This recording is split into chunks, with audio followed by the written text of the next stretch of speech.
உம்மை பாடி துதித்து ஆராதித்து இந்த வார்த்தைகளை கேட்கக்கூடிய நல்ல வாய்ப்பை தந்ததற்காய் நன்றி ஆண்டவரே. இன்னுமாய் கூட நீர் எங்களோடு கூட பேசும்படியாய் செபிக்கிறோம் ஆண்டவரே.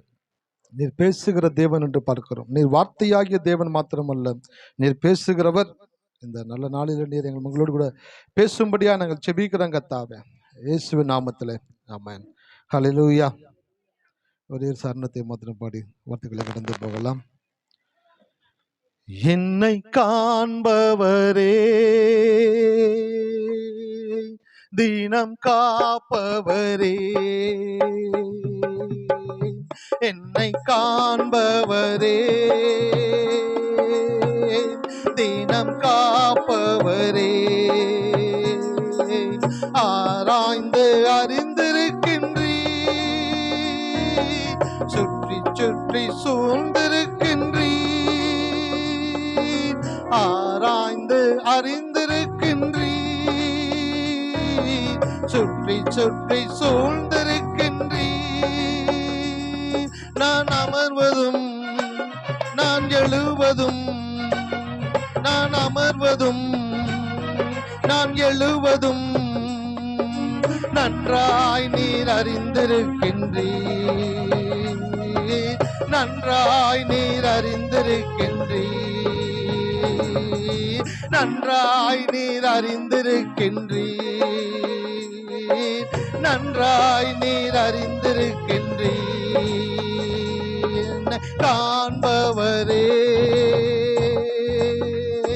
தினம் காப்பவரே, என்னை காண்பவரே, தினம் காப்பவரே, எண்ணங்கள் ஏக்கங்கள் எல்லாம் எல்லாமே அறிந்திருக்கின்றீர், எண்ணங்கள் ஏக்கங்கள் எல்லாம் எல்லாமே அறிந்திருக்கின்றீர்.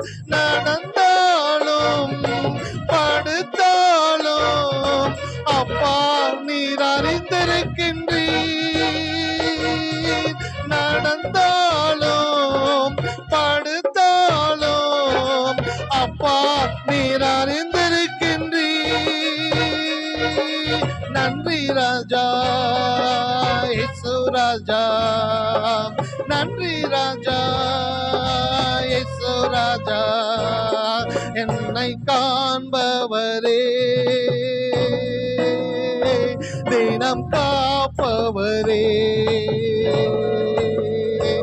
என்னை காண்பவரே, தினம் காப்பவரே, ஆராய்ந்து அறிந்திருக்கின்றீர், சுற்றி சுற்றி சூழ்ந்திருக்கின்றீர், ஆராய்ந்து அறிந்திருக்கின்றீர், சுற்றி சுற்றி சூழ்ந்திருக்கின்றீர். நான் அமர்வதும் நான் எழுவதும், நான் அமர்வதும் நான் எழுவதும் நன்றாய் நீர் அறிந்திருக்கின்றீர், நன்றாய் நீர் அறிந்திருக்கின்றீர், நன்றாய் நீர் அறிந்திருக்கின்றீர், நன்றாய் நீர் அறிந்திருக்கின்றீர்.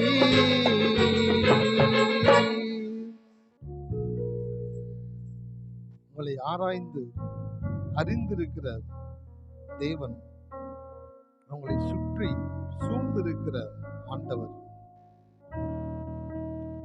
நீங்கள் உட்காருதலையும் நீங்கள் எழுந்திருக்கிறதையும் கூட மிக கருத்தாய் கவனமாய் உன்னிப்பாய் பார்த்து கொண்டிருக்கிற இந்த ஆண்டவருடைய பிறப்பின் முக்கியத்துவத்தை உணர்ந்து பாடி துதித்து ஆராதித்து அவருக்கு துதியை கனத்தை மகிமையை செலுத்த முடியாது கடந்து வந்திருக்கிறோம். இந்த காலை வேளையிலே ஆண்டவர் நம்ம மத்தியில் இருக்கிறார். ஹல்லேலூயா. ஆண்டவர் நம்ம மத்தியிலே இருக்கிறார். அவரை உணரக்கூடிய விதத்திலே அவர் வெளிப்படக்கூடியவராக இருக்கிறார். தேவனை அறிந்து கொள்ளணும், தேவனை புரிந்து கொள்ளணும், மூன்றாவது தேவனை உணர்ந்து கொள்ளணும். நம்மளாம் அறிந்த மக்கள் தேவனை இப்பதான் புரிந்து கொண்டு வருகிறோம். அடுத்த கட்டம் தேவனை உணர்கிற மக்களாக நீங்கள் மாறின பிற்பாடு அந்த தேவனுடைய மெல்லிய சத்தம் லட்சம் பேருக்கு நடுவில் நீங்கள் இருந்தாலும் உங்களுக்கு மட்டும் கேட்கும். அல்லேலூயா. லட்சம் பேர் மத்தியில நீங்க இருந்தாலும், 1000 இரைச்சல் சத்தம் இருந்தாலும், அவர் பேசுகிற அந்த மெல்லிய சத்தம் உங்கள் காதுகளிலே மாத்திரம் கேட்கும். காரணம், நீங்கள் அவரை உணர்ந்திருக்கிற படியினாலே. இந்த நல்ல கிறிஸ்துமஸ் நாளிலே உங்கள் யாவருக்கும் என்னுடைய கிறிஸ்துமஸ் நல்வாழ்த்துக்களை தெரிவித்துக் கொள்கிறேன். ஹல்லேலூயா. இயேசு பிறந்தது வேதத்துல வசனம் இருக்கு. சுகம் உள்ளவனுக்கு வைத்தியன், ஆமா, சுகமா இருக்கிறவனுக்கு வைத்தியம் தேவையில்லை. ஆனா இன்னைக்கு பாத்தீங்கன்னாக்கா சுகமா இருக்கிறவன் தான் போய் செக் பண்ணிட்டு வரான். Master checkup, regular checkup, health checkup, நல்லா தான்டா இருக்கிற, இல்லை இருந்தாலும் கொஞ்சம் செக் பண்ணிக்கிறேன் அப்படின்றான். சார் பலவீனத்துக்கு வியாதியில் அது போங்க சார், அது ஒரு பக்கமா இருந்துட்டு போட்டோம், அதெல்லாம் கண்டுக்கவே கூடாது. நம்ம அது சும்மா போட்டு பார்த்தோம்னு வச்சுங்களேன், அது இதுன்னு சொல்லிட்டே இருப்பானுங்க, அதெல்லாம் போகவே கூடாது அப்படின்ட்டு. பலவீனமானவன் தைரியமா இருக்கிறான், பலனா இருக்கிறவன் பயத்தோட போய் செக் பண்ணிட்டு இருக்கிறான். இந்த காலை வேளையில யாருக்கு இயேசு தேவைனாக்க, யாரு ரொம்ப கீழே இருக்கிறாங்களோ அவங்களுக்கு தான் இயேசு தேவை. அல்லேலூயா. அவங்கள தூக்க முடியாத இயேசு இந்த பூமியிலே பிறந்தார். இன்றைக்கு அதை குறித்து தான் உங்களிடத்துல நான் பேச போகிறேன். கர்த்தருடைய வார்த்தைக்குள்ள போகிறதுக்கு முன்பாக, God's style is doing supernatural அப்படின்ற ஒரு தலைப்பின் கீழே தேவனுடைய வார்த்தை இன்றைக்கு பார்க்க போகிறோம். தேவனுடைய பாணியே இயற்கைக்கு அப்பாற்பட்ட விதத்தில் செயல்படுவது தான். எல்லாத்துக்கும் ஒரு ஸ்டைல் இருக்குல்ல. அண்ணன் நின்று பாடினானாக்க ஒரு ஸ்டைலில் பாடுவாங்க, அவர் நின்று பாடினார்னா ஒரு ஸ்டைலில் பாடுவார். அப்போ தூரத்தில் இருக்கவங்களுக்கு சரியா தெரியலன்னா கூட அவர் பாடுறது யாருன்னு கேட்டாக்க, அவர் நிற்கிற அந்த தோரணையை பார்த்தாலும் தெரியுது சுரேஷ் தான் பாடுறாங்க, நம்ம கேப்ரியல் பிரதர் தான் பாடுறாருப்பா, தூரத்தில் இருந்தால் கூட. ஏன்? அவருடைய பாடி லாங்குவேஜ், அது ஸ்டைல் அப்படின்னு சொல்லுவாங்கல்ல. அந்த ஸ்டைல், நம்மளுடைய தேவனுக்கு ஒரு ஸ்டைல் இருக்குதாம். என்ன ஸ்டைல் அப்படின்னாக்க, அவர் இயற்கைக்கு அப்பாற்பட்ட விதத்தில் செயல்படுகிறவர். அல்லேலூயா. அதுதான் அவருடைய ஸ்டைல். இயேசுனுடைய ஸ்டைல் என்ன தெரியுங்களா? இயேசு எப்படிப்பட்டவர்னாக்க, அவர் தேவ வார்த்தையை போதிப்பதே தவிர தேவையற்ற வார்த்தையை போதிப்பது இல்லை. மத்தேயு, மார்க்கு, லூக்கா, யோவான் எடுத்து வாசிச்சு பாருங்க. இயேசு பேசுனது ஏதாச்சும் ஒரு இடத்துல ஒரு வார்த்தையாச்சும் தேவையில்லாம பேசியிருக்கிறாருன்னு பாருங்களேன். தேவ வார்த்தையை தான் பேசுவாரே தவிர தேவையற்றதை பேசவே மாட்டார். லூக்கா 11ல இயேசு பிரசங்கித்துக்கிட்டு இருக்கிறாரு. பிரசங்கித்துக்கிட்டு இருக்கும் பொழுது ஒரு ஸ்திரீ அந்த கூட்டத்தில் உட்கார்ந்து இருக்கிறா. எனக்கு தெரிஞ்சு கொஞ்சம் இதை விட ஒரு டபுள் மடங்கு தூரத்தில் உட்கார்ந்து இயேசுனுடைய வார்த்தையை கேட்டுக்கிட்டு இருப்பான் நான் அசியூம் பண்றேன். ஏன்னா வசனம் அப்படிதான் சொல்லிக்கிட்டு இருக்கு. இயேசுனுடைய பிரசங்கத்தை கேட்டுக்கிட்டு இருக்கிறவ திடீர்னு எந்திரிச்சு நின்றுட்டு என்ன சொல்றானாக்க, உம்மை சுமந்த கர்ப்பம் பாக்கியம் உள்ளது அப்படின்ட்டு சத்தமிட்டு சொன்னாலா. அப்பனாக்க பக்கத்துல இல்ல, தூரமா இருந்திருக்கிறா. இயேசுவுக்கு கேட்கணுன்றதுக்காக சத்தமிட்டு சொன்னாலா, உம்மை சுமந்த கர்ப்பம் பாக்கியம் உள்ளது அப்படின்னு கத்துறா. இயேசு கவுண்டர் சொல்றாரு, என்ன சுமந்த கர்ப்பம் பாக்கியம் உள்ளதா இருக்கலாம், அதை விட பாக்கியம் உள்ளது என்ன தெரியுமா, யார் என் வார்த்தையை கேட்டு அதன்படி நடக்கிறாங்களோ அவங்க அதிக பாக்கியவான்கள் அப்படின்னாரு. அல்லேலூயா. என்ன பிரசங்கம் பண்ணியிருப்பாரோ தலைவர் தெரியல. அந்த அம்மாக்குள்ள உள்ள இருந்து அப்படி வருது பாருங்க. சில பேர் பார்த்தீங்கன்னா செய்தி கேட்டே இருப்பாங்க, திடீர்னு கை தட்டுவாங்க, பக்கத்துல இருக்கலாம் மறலும், என்னடுங்க அவங்களுக்குள்ள ஏதோ ஒரு வார்த்தை உள்ள போய் அவங்களை அசைச்சிருக்குது. இந்த அம்மா ஒரு வார்த்தை அசைச்சிருக்கு. அந்த அசைச்சதுல அவன் கத்தி சொல்றா, உம்மை சுமந்த கர்ப்பம் பாக்கியம் உள்ளது அப்படின்னு கத்தி சொல்றா. அப்ப இயேசு தன்னுடைய வார்த்தை எப்பொழுது பேசும் பொழுதும் ஒரு ஸ்டைலோட பேசுவாராம். என்ன ஸ்டைல்ல பேசுவார்னாக்க, சுத்தி இருக்கக்கூடிய அத்தனை மக்களுடைய இருதயங்களையும் வாழ்க்கையையும் அறிந்தவராக ஒவ்வொருவரோடு கூட அவர் பேசக்கூடியதுதான் இயேசுனுடைய ஸ்டைல். ஹல்லேலூயா. சாமி விவேகானந்தர் ஒரு முறை அவருடைய ஸ்டைல் என்னன்னு சொல்லிட்டு கடந்து போயிடுறேன். சாமி விவேகானந்தர் ஒரு முறை வேர்ல்டு டிவோஷனல் கான்ஃபரன்ஸ், உலக ஆன்மீக மாநாடு அமெரிக்காவில் யூஎஸ்ஏல சிக்காகோ நகரில் நடந்திருக்குது 1893. அங்கே போய் அவர் பேசும்படி கடந்து போறாரு. அநேகர் பேசிட்டு உட்காந்துட்டாங்க. இவருக்கு வாய்ப்பு கொடுக்குறாங்க. இவர் கொஞ்சம் இந்த காவி கலர் ட்ரெஸ் எல்லாம் போட்டு தொப்பி அந்த மாதிரி ஸ்டைலில் போயிருக்கிறார் போல. யாரும் அவ்வளோ ரெஸ்பான்ஸ் கொடுக்கல. அவர் தானே என்னத்தை பேச போறாரு அப்படின்ட்டாங்க. அவர் போய் நின்ன உடனே அவர் சொன்ன ஒரு வார்த்தையில அங்க இருந்த லட்சக்கணக்கான மக்களுடைய கவனமும் ஈர்க்கப்பட்டதாம். என்ன சொன்னார்னாக்க, brothers and sisters of USA, அமெரிக்காவில் வசிக்கக்கூடிய என் மிகவும் அன்பான சகோதர சகோதரிகளேன்னு சொன்ன உடனே அந்த வார்த்தை அன்னைக்கு இருந்த நாட்கள்ல எல்லாம் சொன்னாங்க, பிலவடு, எனக்கு தெரிஞ்சவங்க, நண்பருங்க அந்த வார்த்தை யூஸ் பண்ணுவாங்க. இவர் போய் என் அன்பான சகோதர சகோதரிகளேன்னு சொன்ன உடனே அவ்வளோ ஆடியன்ஸ் அப்படியே திரும்பி பார்த்து கரங்களை தட்டுறாங்க. ஏன்னாக்க எல்லா மதத்தையும் சேர்ந்தவர்கள் வந்து உட்கார்ந்துகிட்டு இருக்கிறாங்க. அவர் ஒரு மதத்தை குறித்து பேசும்படி வந்திருக்கும் பொழுது அதை உயர்த்தி பேச வேண்டும் என்பதற்கல்ல, எல்லாரும் எனக்கு சகோதர சகோதரிகள்னு சொன்ன உடனே எல்லாருடைய அட்டென்ஷனை கவர்ந்து இழுத்தாராம். மற்றவர்கள் பேசுனதை காட்டிலும் விவேகானந்தருடைய பேச்சு அதிக நேரம் மக்கள் உன்னிப்பாய் கேட்டு கவனித்திருக்கிறார்கள். ஹல்லேலூயா. அவருடைய ஸ்டைல் என்ன தெரியுங்களா? போனோன்னு ஆடியன்ஸை ஃபுல்லா அவர் பக்கமா கவர்ந்து இழுத்துருவார். இழுத்து தான் பேசவே ஆரம்பிப்பார். இது விவேகானந்தருடைய ஸ்டைல்.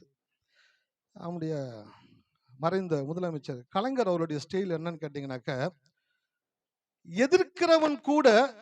அவரை எதிர்க்கிறவன் கூட எதிர்பார்ப்போடு அவருடைய மேடை பேச்சை கேட்கக்கூடிய விதத்தில் தூண்டக்கூடியவராய் பேசக்கூடியவராக இருப்பாராம். அல்லேலூயா. அவருடைய ஸ்டைல் என்ன தெரியுங்களா?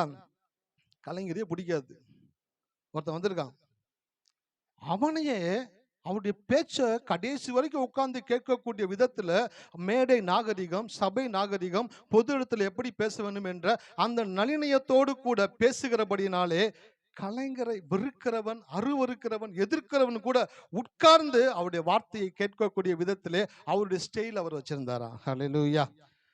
தேவனுக்கு ஒரு ஸ்டைல் இருக்குது. தேவனுடைய ஸ்டைல் என்னன்னாக்க, இயற்கைக்கு அப்பாற்பட்ட விதத்தில் காரியங்களை செய்வதே தேவனுடைய ஸ்டைல். நீங்க அதான் கடவுள் வார்த்தைகளை கடந்து போக போறேன். ஒண்ணு, இயற்கையாக காரியங்கள் நடக்கிறது என்றால் அது இயற்கையின் செயல். இயற்கைக்கு அப்பாற்பட்ட விதத்தில் காரியங்கள் நடக்கிறது என்றால் அதுவே தேவனுடைய செயல். ஹல்லேலூயா. எத்தனை பேருக்குள்ள கடவுளுடைய வார்த்தை உள்ள போகுதுன்னு தெரியல எனக்கு. கடவுள் உங்களை அசைப்பார் இன்னைக்கு. இயற்கையாக காரியங்கள் நடக்கிறது என்றால் அது இயற்கையின் செயல். இயற்கைக்கு அப்பாற்பட்ட விதத்தில் காரியங்கள் நடக்கிறது என்றால் அதுவே தேவனுடைய செயல். அப்போ உங்க வாழ்க்கையில இயற்கையாகவே நடக்கக்கூடிய காரியங்கள் நடக்காமல் இருக்கலாம். ஆனா இயற்கைக்கு அப்பாற்பட்ட தேவனுடைய செயல் உங்க வாழ்க்கையில கட்டாயமாக நடந்தே தீரும். அதை நிரூபிக்கும்படியாக தான் தேவன் இயேசுனுடைய பிறப்பை டிசைன் பண்ணி இருந்தார். அல்லேலூயா. இயேசுனுடைய பிறப்பை தேவன் எப்படி டிசைன் பண்ணியிருந்தா நீ காண்பிக்க போகிறேன். 2 பேரை உங்கள்கிட்ட காண்பிக்க போகிறேன். சகரியாவை குறித்து பேச போகிறேன், மரியாதை குறிச்சும் பேச போகிறேன். ஒரே அதிகாரத்துல 2 கேரக்டர் காட்ட போகிறேன். ஒருத்தர் வயத்துல ரொம்பவும் மூர்த்தவர், ஒரு பொண்ணு யாருனாக்க கன்னிகை, திருமணம் ஆகாத ஒரு பொண்ணு. 2 பேருடைய வாழ்க்கையில நடந்த காரியங்கள் இயேசுனுடைய பிறப்பை மையப்படுத்தி அவர்களுக்கு எப்படிப்பட்ட காரியங்களை தேவன் செய்தார் என்பதை குறித்து உங்களுக்கு காண்பிக்க போகிறேன். அது என்ன செய்யும் அப்படின்னாக்க, இயேசுனுடைய பிறப்பினுடைய முக்கியத்துவம் மாத்திரமல்ல, இயேசுவை மரியாள் மாத்திரம் பெற்றெடுக்கும்படி அழைக்கப்படலை. இன்றைக்கு உயிரோடு கூட எழுந்த இயேசுவை நீங்கள் வார்த்தையாகிய தேவனை விசுவாசிக்கும் பொழுது நீங்களும் இந்த இயேசுவை பெற்றெடுக்க முடியும். ஹல்லேலூயா. எத்தனை பேருக்கு இந்த இயேசு தேவை? ஹல்லேலூயா. சார், இந்த போன் யாருக்கு தேவைன்னு சொன்னீங்கன்னாக்கா டப்பு டப்புன்னு ஓடி வந்து எடுத்துன்னு போயிடுவோம். இயேசு எத்தனை பேருக்கு தேவைன்றீங்க? நான் சொல்லட்டுங்களா? இந்த மாதிரி கோடி கோடியான போனை உங்க வாழ்க்கையில ஆசீர்வாதங்களை கொடுக்கக்கூடிய ஒரு நபர் தான் இயேசு கிறிஸ்து. அவருடைய பிறப்பை தேவன் டிசைன் பண்ணியிருந்தாரு. எடுத்து வாசிங்க. லூக்கா 1ஆம் அதிகாரத்தை எடுத்துக்கொள்ளுவோம். நன்றி ஆண்டவரே.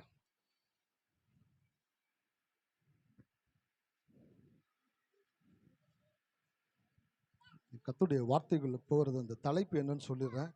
அதனோட நீங்க டிராவல் பண்ணிட்டு அப்படியே வாங்க. கர்த்தர் உங்களுடைய இடைப்படுவாராக. சர்வ சிருஷ்டியும் ஒரு சிருஷ்டிகருக்குள் இருந்துதான் பிறந்தது.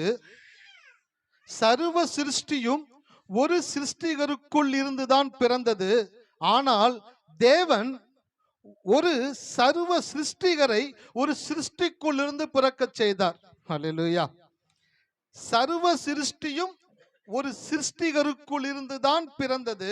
ஆனால் தேவனோ சர்வ சிருஷ்டிகரையே ஒரு சிருஷ்டிக்குள் இருந்துதான் பிறக்க செய்தார். எத்தனை பேருக்கு உள்ளுக்குள்ள போகுதுன்னு தெரியல. ஒரு முழு உலகத்தையும் நம்ம பார்க்கிறோம்ல, இந்த முழு உலகத்தையும், வாழுகிற மிருகங்கள், ஜீவராசிகள் எல்லாவற்றையும் யாரு படைத்தானாக்க, பிதா, குமாரன், பரிசுத்த ஆவியாகிய திருத்துவ தேவன் தம்முடைய வார்த்தையாகிய இயேசுவை கொண்டு எல்லாவற்றையும் படைத்தார். அப்போ இயேசுவை கொண்டு எல்லா சிருஷ்டிகளையும் சிருஷ்டித்தாரு. ஆனா இந்த சர்வ சிருஷ்டிகரை இந்த பூமியில் பிறக்க செய்வதற்கு ஒரு சாதாரண சிருஷ்டியாகிய ஏவம் மரியாள் என்று சொல்லக்கூடிய ஒரு பெண்ணை தெரிந்தெடுத்து அவளுக்குள்ளாக சர்வ சிருஷ்டிகரை ஒரு சின்ன ஒரு கருவாக அடக்கி அவளுக்குள்ளிருந்து பிறக்கும்படி செய்தார். அதுதான் கிறிஸ்துமஸ். ஹல்லேலூயா. பாருங்க, இன்னைக்கு ஒரு ஓவியனுக்குள்ள இருந்து தான் ஒரு ஓவியம் பிறக்குது. ஒரு தச்சன், ஒரு சிற்பி, அவனுக்குள்ள இருந்து என்ன வருதுங்க? ஒரு சிற்பம் வருகிறது. ஒரு ஓவியனுக்குள்ள இருந்து ஒரு ஓவியம் வருகிறது, ஒரு சிற்பிக்குள்ள இருந்து ஒரு சிற்பம் வருகிறது. ஆனா ஒருபோதும் ஓவியத்துக்குள்ள இருந்து ஒரு ஓவியனை கொண்டு வரவே முடியாது. ஒரு சிற்பத்துக்குள்ள இருந்து ஒரு சிற்பியை கொண்டு வர முடியுமா? முடியாது. வெறும் பேப்பரு, ஒண்ணுமே கிடையாது. வெறும் பேப்பர் ஒரு ஓவியனை கொண்டு வந்து வைங்களேன், ஒண்ணுமே செய்ய மாட்டான். சின்னதா கையில என்ன கிடைக்குதோ அதை எடுத்து டக்கு டக்கு டக்குன்னு வரைவான், கையில கிடைக்கிறத வச்சு போடுவான். ஒரு கொஞ்ச நேரத்துல பார்த்தீங்கன்னா ஒரு அழகான ஒரு பிக்சரை கிரியேட் பண்ணி கொடுத்துருவான். ஏன்னாக்க அவனுக்குள்ள சிருஷ்டிக்கக்கூடிய ஆற்றல் இருக்கிறது. அவன் சிருஷ்டிகன், அதனால அந்த ஓவியத்தை சிருஷ்டிக்கிறான். ஒரு சிற்பியை கூட்டிட்டு வந்து ஒரு கல்லை காட்டுங்களேன், உங்களுக்கு பார்த்தா அந்த கல்லை என்ன தெரியுனாக்க, இந்த கல்லை தூக்கிட்டு போய் கதவு கிட்ட வைக்கலாம், இல்லையா பைக்கு சாயாம இருக்கிறதுக்கு அந்த கல்லை அண்டை கொடுக்கலாம். இதுதான் எல்லாத்துக்கும் தெரியும். ஆனா ஒரு சிற்பி அந்த கல்லை எப்படி பார்ப்பானாக்க, ஒரு சிற்பமாக பார்ப்பான். அந்த கல்லை பார்க்கும் பொழுது சிற்பமா தான் பார்ப்பான். பார்த்து அதை என்ன பண்ணுவானாக்க, கொஞ்சம் கொஞ்சம் கொஞ்சமாக வடிவம் கொடுத்து அதை ஒரு சின்ன அழகான பார்த்து கவர்ந்து இழுக்கக்கூடிய சிற்பமாக மாற்றி கொண்டு வந்து உங்களிடத்துல கொடுக்கும் பொழுது நீங்க பார்ப்பீங்க, சே இந்த கல்லை அவ்வளவு சிற்பமா மாற்றினாரு. ஏன்னாக்க அவனுக்குள்ள சிருஷ்டிக்கக்கூடிய ஆற்றலை தேவன் வைத்திருந்தார். ஹல்லேலூயா. அப்போ ஒரு சிருஷ்டி, ஒரு இந்த கல் தச்சனுக்குள்ள இருந்து தான் ஒரு சிற்பம் வருகிறது. ஆனா சிற்பத்துக்குள்ள இருந்து ஒரு தச்சன் வருகிறது கிடையாது. இயேசு கிறிஸ்து மூலமாக தான் நம்ம எல்லாருமே இந்த பூமியில உண்டாக்கப்பட்டோம். ஆனால் தேவனுடைய ஞானத்தை பார்த்தீங்கன்னாக்க, அந்த இயேசுவை இந்த பூமியில பிறக்க செய்வதற்கு அவருக்கு 1000 வழிகள் இருக்கிறது. ஆனால் அவர் தேர்ந்தெடுத்த வழி என்ன தெரியுங்களா? அவர் சிருஷ்டித்த ஒரு சிருஷ்டிக்குள்ளிருந்து இந்த மகா சர்வ சிருஷ்டிகரை தேவன் பிறக்க செய்ததற்கான நோக்கம் என்னன்னாக்க, இந்த உலகத்துல எவனுமே வந்து நான் தகுதி இல்லை, நான் ரொம்பவும் எளிமையானவன், நான் மேன்மையற்றவன், நான் கனமற்றவன் என்ற வார்த்தையை ஒருவனும் சொல்லக்கூடாது என்பதற்காகவே தேவன் மிகவும் சாதாரணமான மரியாள் என்று சொல்லக்கூடிய ஒரு பெண்ணை சூஸ் பண்ணி அவளுக்குள்ள சர்வ சிருஷ்டிகரை பிறக்கும்படி. இன்னைக்கு உங்க வாழ்க்கையில நான் சொல்றேன், இந்த கிறிஸ்மஸ் நாள்ல ரொம்ப அப்படியே ஃபெட்டப் ஆயிட்டு, ரொம்பவும் டயர்ட் ஆயிட்டு, ரொம்பவும் ஃப்ரஸ்ட்ரேட்டட் ஆயிட்டு, சார் வேணாம் அப்படின்ட்டு ஒரு கிவ் அப் மைண்ட் செட்டோடு கூட இன்னைக்கு காலை வேலை நீங்க வந்திருந்தீங்கன்னாக்க, நான் சொல்லுகிறேன், உங்களுடைய வாழ்க்கையில தான் தேவன் பெரிய காரியங்களை திட்டமிட்டு இருக்கிறார். ஹல்லேலூயா. உங்களுடைய வாழ்க்கையில தான் தேவன் பெரிய காரியங்களை திட்டமிட்டு இருக்கிறார் என்றால் மிகை அல்ல.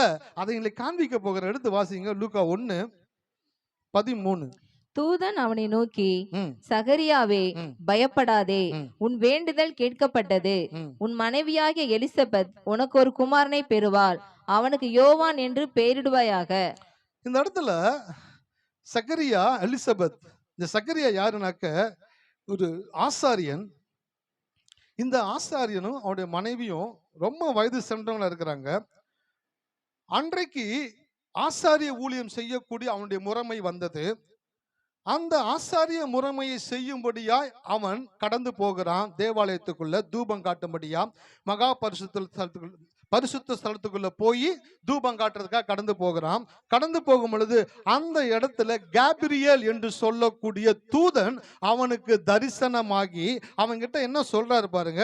தூதன் அவனை நோக்கி, சகரியாவே பயப்படாதே, உன் வேண்டுதல் கேட்கப்பட்டது. நான் செய்தி எடுத்துட்டே இருந்தேன். அன்னைக்கு சகரியாவினுடைய ஆசாரிய முறைமை அவர் தான் செய்யணும். அன்னைக்கு அவரு அந்த தூப சீட்டை வாங்கிட்டு ஆசாரிய ஊழியத்தை செய்யாம அன்னைக்கு லீவு போட்டிருந்தாரு அப்படின்னாக்க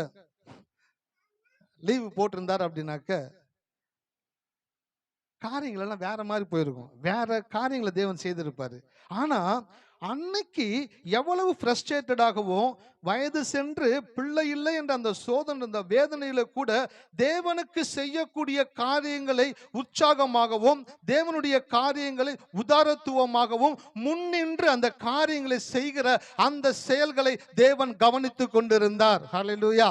நான் உங்களுக்கு சொல்றேன், உங்க வாழ்க்கையில் 1000 காரியங்கள், 1000 விதமான மன சோர்வுகள், மனிதர்கள் உங்களை குற்றப்படுத்தி இருக்கலாம், வேதனைப்படுத்தி இருக்கலாம், காயப்படுத்தி இருக்கலாம், 1000 காரியங்கள் இருந்தாலும் நீங்கள் ஒரு நாளும் தேவனுடைய சமூகத்துக்கு லீவு போடவே ஏந்துறீங்களா? எப்பொழுது நீங்கள் மனிதர்களால் அதிகமாக உடைக்கப்படுகிறீர்களோ அப்பொழுதெல்லாம் உங்களை ஆறுதல் படுத்தி உங்களுடைய வாழ்க்கையை ஆசீர்வதிக்க வேண்டும் என்பதற்காக உங்கள் தேவன் அவருடைய ஸ்தானத்திலே காத்து கொண்டிருக்கிறார். அன்றைக்கு அந்த சகரியா உள்ள போனோன்னு அவங்க என்ன சொன்னா பாரு, அந்த வார்த்தையை பாருங்களேன்.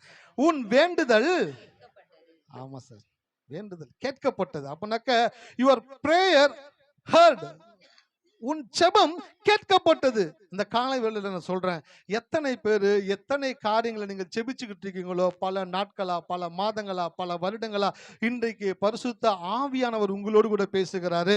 உன்னுடைய வேண்டுதல் கேட்கப்பட்டது. கரங்களை தட்டி கர்த்தரை துதிப்போமா? நன்றி நன்றி நன்றி நன்றி நன்றி நன்றி நன்றி ஆண்டவரே. எங்களுடைய வேண்டுதல்களை கேட்கிறவரே, உமக்கு ஸ்தோத்திரங்களை ஏறெடுக்கிறோம் தகப்பனே. இந்த காலை வேளையில இந்த கர்த்தாவே சபைக்குள்ளே உட்கார்ந்து கொண்டிருக்கிற ஒவ்வொரு பிள்ளைகளுடைய வேண்டுதல்களையும் இன்றைக்கு நீர் கேட்டிருக்கிறபடினாலே உமக்கு நாங்கள் நன்றி செலுத்துகிறோம் கர்த்தாவே. அவர் உங்களுடைய வேண்டுதல்களை கேட்டார் என்றால் என்ன செய்வாரு? உன் மனைவியாகிய எலிசபெத் உனக்கு ஒரு குமாரனை பெறுவாள், அவனுக்கு யோவான் என்று பெயரிடுவாயாக. அந்த வயதான காலத்துல அந்த ஐயாக்கும் வயசாயிடுச்சு, அந்த அம்மாக்கும் வயசாயிடுச்சு. அந்த வயசான காலத்துல அவர் சொல்றாரு, உனக்கு ஒரு குமாரனை உன் மனைவி பெறுவாள். அப்படின்னாக்க என்ன சொல்றாங்க? அந்த வார்த்தைக்கு என்ன அர்த்தம் தெரியுங்களா? இயற்கையாக ஒரு கணவன் மனைவி என்ற உறவின் மூலமாக உனக்கும் எலிசபெத்திற்கும் ஒரு குமாரன் பெறுவான். ஆனா அது இம்பாசிபிள், ஏன்னா வயசாயிடுச்சு. வயசு இருந்தா பரவாயில்ல, இப்ப வயசாயிருச்சு. இந்த டைம்ல போய் இயற்கையான முறையில குழந்தை பிறக்கும்னு சொல்லும் பொழுது இந்த சக்கரியாவனால நம்ப முடியல. அவனுடைய இருதயத்துல 1000 காரியங்கள் யோசிச்சுட்டு இருக்கிறான்.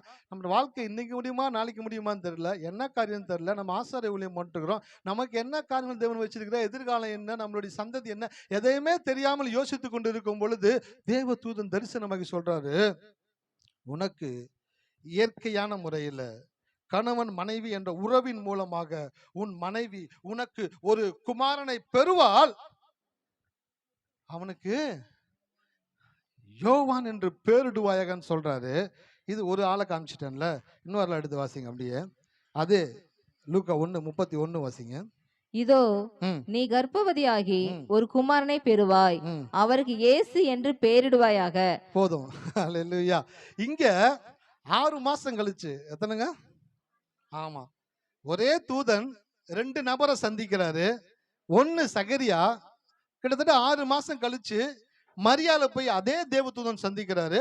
அதே விதமான கான்வர்சேஷன் தான் பண்றாரு. என்ன சொல்றாரு பாருங்க 31. இதோ நீ கர்ப்பவதியாகி ஒரு குமாரனை பெறுவாய், அவருக்கு இயேசு என்று பெயரிடுவாயாக. சார், சக்கரியாட்ட போய் என்ன சொன்னார்னாக்க, உன் மனைவி உனக்கு ஒரு குமாரனை பெறுவாள், உங்களோட ரிலேஷன்ஷிப் மூலமா ஒரு குழந்தை பிறக்கும் அப்படின்னு சொல்லிட்டாரு.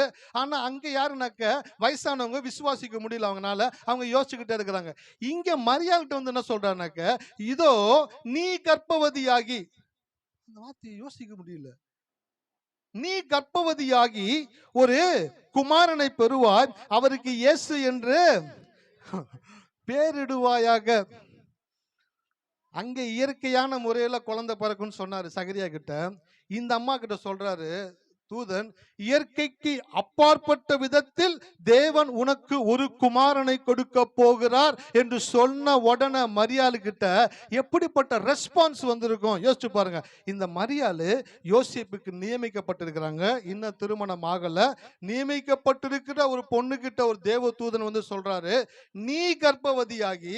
யோசிக்கிறா, இது எப்படி நடக்கும், இது எப்படி ஆகும், பிற்பாடு வரேன் பாருங்களேன், இது எப்படி ஆகும், இது வாய்ப்பு இருக்குதா, இது நடக்குமா, நான் இன்னும் புருஷனை அறியனே, இன்னும் எனக்கு திருமணம் ஆகலையே, நிச்சயிக்கத்தானே பட்டிருக்குது, இப்ப நான் எப்படி கர்ப்பவதியாகி ஒரு குமாரனை பெற முடியும் அப்படின்னு அவ யோசிச்சுக்கிட்டு இருக்கிறா.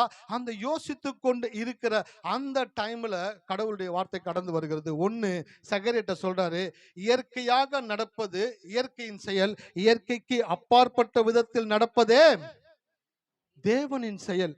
சக்கரியா கிட்ட சொல்றாரு, நீயும் உன் மனைவியின் மூலமாக உனக்கு ஒரு குமாரன் பிறப்பான்றாரு. அந்த கான்வர்சேஷன் ஒரு பக்கம் போயிட்டு இருக்குது. இன்னொரு பக்கம் மரியாள்கிட்ட வந்து சொல்றாரு, நீ கர்ப்பவதியாகி ஒரு குமாரனை பெறுவாய், அவருக்கு இயேசு என்று பெறுவாய்கள். சார், 2 கேமரா 2 பக்கம் ஓடிக்கிட்டே இருக்குது. ஒரு கேமரால ஒரு வயசான ஆளை காமிச்சுக்கிட்டே இருக்கிறாங்க, இன்னொரு கேமரால திருமணமாகாத ஒரு வாலிப பெண்ணை காமிச்சுக்கிட்டே இருக்கிறாங்க.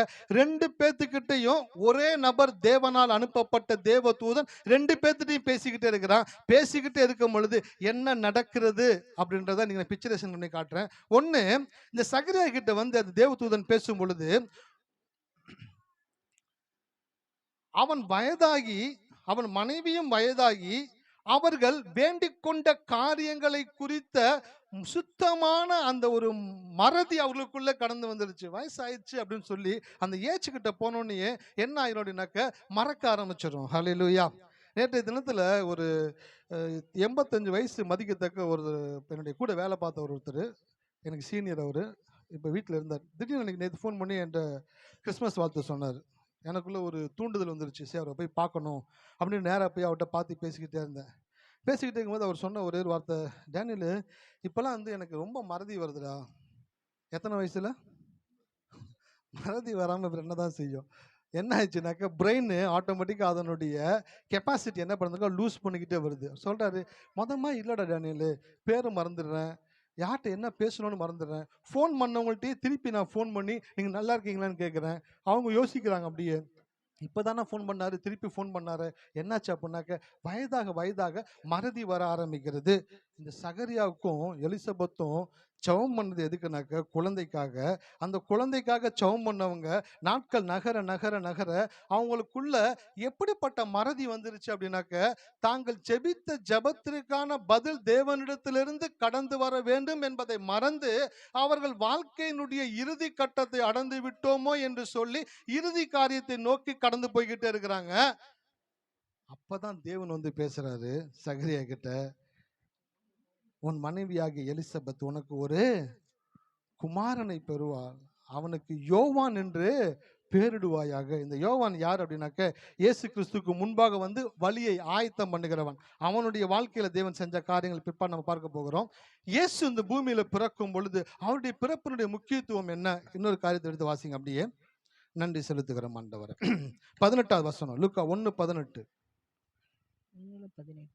அப்பொழுது சகரியா தேவதூதனை நோக்கி, இதை நான் எதனால் அறிவேன்? நான் கிழவனா இருக்கிறேன், என் மனைவி வயது சென்றவளா இருக்கிறாளே என்றான். போதும். இங்க என்ன சொல்லப்பட்டிருக்கு பாருங்க, 18ஆம் வசனத்துல அவனுக்கு ஒரு நற்செய்தி அறிவிக்கிறாரு. அப்பொழுது சகரியா தேவதூதனை நோக்கி, இதை நான் எதினால் அறிவேன்? நான் கிழவனா இருக்கிறேன், என் மனைவியும் வயது சென்றவளா இருக்கிறாளே. நான் ரொம்ப வயசாயிடுச்சு, என் மனைவிக்கும் வயசாயிடுச்சு, இது எப்படி ஆகும் அப்படின்னு சொல்லி தேவனிடத்தில் தேவ தூதனிடத்துல கேட்கிறான். அதே வசனத்துல அப்படியே இங்க வாங்க, நன்றி செலுத்துகிறோம் ஆண்டவரே. 1:34 வாசிங்க. அதற்கு மரியாள் தேவதூதனை நோக்கி, இது எப்படி ஆகும்? புருஷனை அறியேனே என்றாள். ஹல்லேலூயா. 2 பேத்துக்கிட்டேயுமே தேவதூதன் போய் பேசுகிற டாபிக் ஒரே டாபிக் தான். ஆனா 2 பேருடைய ரியாக்ஷன் எப்படி இருக்குன்னு பாருங்களேன். யோவான் சகரியா சொல்றாரு, அப்பொழுது சகரியா தேவதூதனை நோக்கி, இதை நான் எதினால் அறிவேன்? நான் கிழவனா இருக்கிறேன், என் மனைவியும் வயது சென்றவளா இருக்கிறாள் என்றான். எதனால் அறிவேன் அப்படின்னு கேட்கிறான். இங்க மரியாள் சொல்றா, அதற்கு மரியாள் தேவதூதனை நோக்கி, இது எப்படி ஆகும்? புருஷனை அறியேனே என்றார். 2 பேருமே கேள்விதான் கேட்டாங்க. ஆனா சகரியா கேட்ட கேள்வியினுடைய காரியங்கள் என்ன தெரியுங்களா? சகரியா என்ன கேட்கிறானாக்க, எனக்கு அடையாளத்தை காண்பிச்சா நம்புறேன், எனக்கு ஒரு அடையாளத்தை காட்டுங்க, நான் நம்புறேன். நான் மரியாள் சொல்றா, நான் நம்புறேன், நீங்க சொன்னதை நான் நம்புறேன், அது எனக்கு விவரிச்சு காட்டுங்க. ஹல்லேலூயா. 2 பேருமே ஒரே பதத்துல தான் தேவதூதன் பேசுறாரு. சகரியா யாருனாக்க ஒரு ஆசாரியன், வயது சென்றவன், முதிர்ந்தவன், எல்லாவற்றிலும் அனுபவசாலி. அந்த அனுபவசாலி சொல்லுகிற வார்த்தை என்ன வார்த்தை பாத்தீங்களா? அடையாளத்தை காமிச்சா நம்புறேன். ஆனா ஒரு வாலிப பெண்ணு, இன்னும் திருமணமே ஆகல, அந்த பெண்ணுக்குள்ள இருந்து வரக்கூடிய வார்த்தையை பாத்தீங்கன்னாக்க, நான் நம்புறேன், இது எப்படி ஆகும்னு எனக்கு கொஞ்சம் பிரீஃப் பண்ணுங்கன்னு சொல்றா. ஹல்லேலூயா. இந்த இது எப்படி ஆகும்னு எழுதப்பட்டிருக்கு பாத்தீங்களா? ஆங்கிலத்தில் எப்படி வருதுனாக்க, கியூரியாசிட்டி அப்படின்ற வார்த்தையை பயன்படுத்துறாங்க. கியூரியாசிட்டினாக்க, மரியா தேவதூதன்கிட்ட இது எப்படி ஆகும்னு கேட்கல, நீங்க சொல்ற காரியங்கள் இயற்கைக்கு அப்பாற்பட்ட விதத்தில் இருக்கிறதே, இந்த காரியங்கள் என் வாழ்க்கையில் எப்படி நடக்கும் என்ற ஒரு மிகுந்த ஆவலோடு கூட தேவதூதனிடத்திலே கேட்டாள். ஹல்லேலூயா. ஒரு சின்ன பொண்ணு, ஒரு வாலிப பொண்ணுக்குள்ள இருக்கக்கூடிய எண்ணங்கள் எப்படி இருக்கு பாருங்க. ஒரு வயதான முதிர்ந்த ஒரு ஆசாரிய ஊழியத்தை செய்யக்கூடிய ஒரு நபருக்குள்ள இருக்கக்கூடிய மனநிலை எப்படி இருக்கு பாருங்க. தேவதூதன் வந்து பேசுகிறான், அவங்கிட்ட இவர் என்ன கேட்கிறானாக்க, எனக்கு ஒரு அடையாளத்தை கொடுத்தா நம்புறேன். ஆனா மரியாதை சொல்றா, நான் நம்புறேன், அது எப்படி ஆகும்னு எனக்கு காண்பித்து கொடுங்க. இன்னைக்கு நிறைய பேர் பார்த்தீங்கன்னாக்க இந்த அடையாளத்தை தேடிக்கிட்டே இருக்கனால தான் வாழ்க்கையில பெரிய பெரிய காரியங்களை வந்து ஒண்ணுமே செய்ய முடியாம இருக்கு பாருங்களேன். அடையாளத்தை கேட்டுட்டே இருக்கிறது, ஒரு தீர்க்க தரிசனத்தை கேட்டுக்கிட்டே இருக்கிறது, ஒரு வசனத்தை பார்த்துக்கிட்டே இருக்கிறது. வசனத்தைனாக்க யாராச்சும் சொல்லுவாங்களா, உனக்கு இப்படி நடக்கும், உனக்கு அப்படி நடக்கும்னு சொல்லுவாங்களான்னு சொல்லி அந்த காரியங்களை ஃபோக்கஸ் பண்ணிக்கிட்டே இருக்கிறாங்க. ஆனால் நான் சொல்றேன், இன்னைக்கு நீங்கள் கடவுளுடைய வார்த்தையை வேதத்தில் படிச்சுட்டு அந்த வேத வார்த்தையின்படியே என் வாழ்க்கையில நடக்கும்னு சொல்லி எதிர்பார்ப்போடு, அந்த கியூரியாசிட்டி அப்படின்னாக்க, கடவுள் சொன்ன வசனம் என் வாழ்க்கையில் நிறைவேறும், அது எப்படி நிறைவேறும் என்ற எதிர்பார்ப்போடு கூட நீங்கள் தேவனை பார்க்கும் பொழுது, அந்த தேவன் உங்களுடைய வாழ்க்கையிலே நீங்கள் நினைக்கிறதை காட்டிலும் பெரிய காரியங்களை செய்யக்கூடியவராக. இயற்கையாக வாழ்க்கையில நடக்கக்கூடிய காரியங்கள் கூட நம்ம வாழ்க்கையில நடக்கலையேன்னு சில பேர் யோசிச்சுட்டு இருக்கிறீங்களா? படிக்கிற பிள்ளைங்க மற்ற சக மாணவர்களை பார்க்கும் பொழுது அவங்களாம் நல்லா படிக்கிறாங்க, நல்லா எழுதுறாங்க, நல்லா மார்க் ஸ்கோர் பண்றாங்க, ஆனா என்னால மட்டும் அந்த காரியத்தை செய்ய முடியலையே. அவனுக்கும் எனக்கும் என்ன? அவன் போற ஸ்கூலுக்கு தான் நானும் போறேன், அவன் படிக்கிற பாடத்தை தான் நானும் படிக்கிறேன், அவங்க சொல்ற எல்லா எக்ஸாம்ஸும் நானும் அட்டன் பண்றேன், நானும் ஹோம்ஒர்க் பண்றேன், ஆனா அவனுக்கு நடக்கிறது எனக்கு நடக்கலையே அப்படின்னு சில பேத்துக்குள்ள ஏக்கம் இருக்கும். படிக்கிற பசங்களுக்கு, வேலைக்கு போறவங்களுக்கு, நல்லா வேலை பார்க்குறேன், அவனை போல தான் நானும் உழைக்கிறேன், அவனை போல தான் நானும் செய்யறேன், நானும் ஞானமா செய்யறேன், கடினமா உழைக்கிறேன், ஆனா இயற்கையா மற்றவனுக்கு நடக்கிறது எனக்கு ஏன் நடக்க மாட்டேங்குது அப்படின்ற ஒரு கேள்விக்குள்ள வந்திருக்குங்களா? அல்லேலூயா. மற்றவங்க வாழ்க்கையில் இதெல்லாம் நடக்குது, இது மட்டும் என் வாழ்க்கையில் நடக்க மாட்டேங்குது அப்படின்னு யோசிச்சிருக்கீங்களா? அதுதான் என்னன்னாக்க, இயற்கையாக நடக்கிற காரியங்கள் உங்க வாழ்க்கையில இயற்கையா நடக்கல அப்படின்னாக்க, இயற்கைக்கு அப்பாற்பட்ட விதத்துல தேவனுடைய செயல் உங்கள் வாழ்க்கையில நடக்க போகிறது என்ற அர்த்தம். ஹல்லேலூயா. இயற்கையா நடக்கல அப்படின்னாக்கா உங்களுக்கு நடக்காதுன்னு கிடையாது, நீங்க பெஸ்ட். உங்களுக்கு இயற்கைக்கு அப்பாற்பட்ட விதத்துல தேவன் காரியங்களை செய்ய.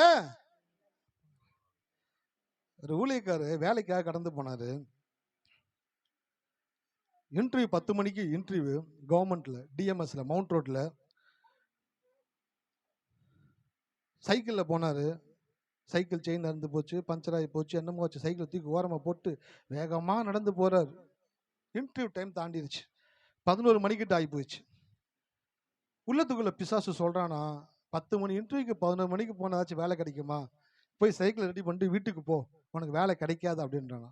ஆனா உள்ளத்துக்குள்ள அவருக்குள்ள ஒரு நம்பிக்கை என்னன்னாக்க, எனக்கு இந்த வேலையை எப்படினாலும் தேவன் கொடுப்பாரு, இந்த வேலையை எப்படினாலும் நான் கடவுள்கிட்ட கட்டாயம் ஜெபம் பண்ணிருக்கிறேன், எனக்கு இன்டர்வியூ வந்திருக்கு அப்படின்னாக்க எனக்கு கட்டாயமா வேலை கிடைக்கும் அப்படின்ட்டு அந்த டிஎம்எஸ் கிட்டையும் போயிட்டாரா மவுண்ட் ரோடு கிட்ட.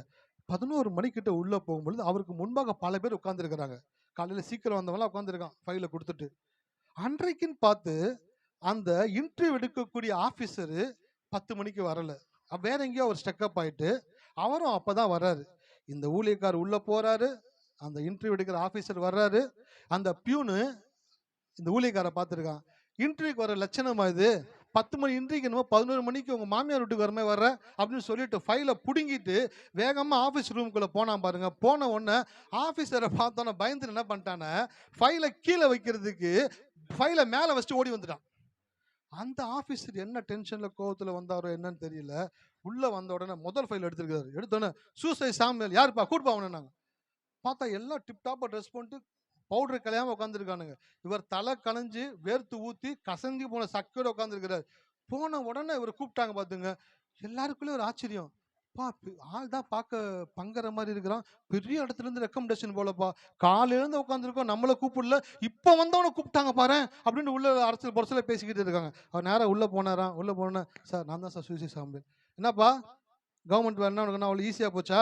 இல்லை சார், நானும் ரொம்ப நாள் ட்ரை பண்ணிருக்கேன் சார். சரி, ஓகே, நீ செலக்ட் ஆகிட்ட, உனக்கு வீட்டுக்கு லெட்டர் வரும் போ அப்படின்னு எழுதி கையெழுத்து போட்டு ஃபைலை வச்சுட்டு மிச்சம் எந்த ஃபைலையும் பார்க்கல. பியூனை கூப்பிட்டு வந்தவங்கள அனுப்பிச்சிரு, ஒரு சீட்டு தான் இருந்துச்சு, ஆள் எடுத்தாச்சு சொல்லி அனுப்பிச்சிரு, அடுத்த இன்டர்வியூ கார்டு வந்து அவங்க வரட்டும்னு சொல்லி அனுப்பிச்சு விட்டு ஆஃபீஸர் வெளியே போயிட்டாராம். இவர் நின்றுகிட்டு இருக்கிறாரு அப்பாயின்மெண்ட் ஆர்டரோட. ஹல்லேலூயா. வாழ்க்கையில இயற்கையா காரியங்கள் நடக்கல அப்படின்னாக்க அது உங்களுக்கு நடக்காதுன்னு கிடையாது. இயற்கைக்கு அப்பாற்பட்ட விதத்துல உங்க வாழ்க்கையில தேவன் காரியங்களை செய்யும்படி திட்டமிட்டு இருக்கிறார் என்பத விசுவாசம் உங்களுக்குள்ள வரும் பொழுதுதான் தேவன் உங்களுக்கு கிரியை செய்யக்கூடியவராக.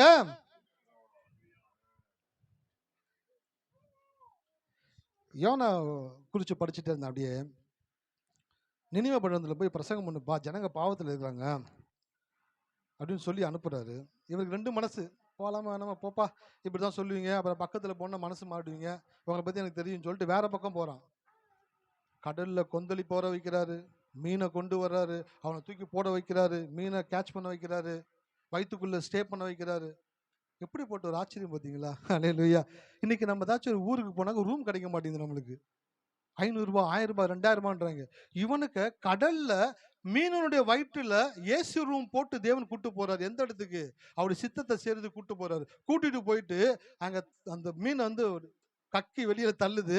வெளியில வந்து கிளீன் பண்ணிட்டு சொல்றான், இவர் விட மாட்டார் போல, கரைச்சல் பிடிச்ச ஆளுப்பான்னு சொல்லிட்டு சரி வேண்டாம் இருப்பா ஏதோ ஒன்று செய்வோன்ட்டு ஏதோ வேண்டாம் இருப்பா சொல்றான். எல்லாம் மறந்துடுமுங்க, அவன் கடவுள் அழிச்சிருவாரு பாத்துங்க, அவ்வளவுதான் அவங்க சொல்றேன் அப்படின்ட்டு ஒரு சிம்பிளான ஒரு சுவிசேஷத்தை சொல்றான்.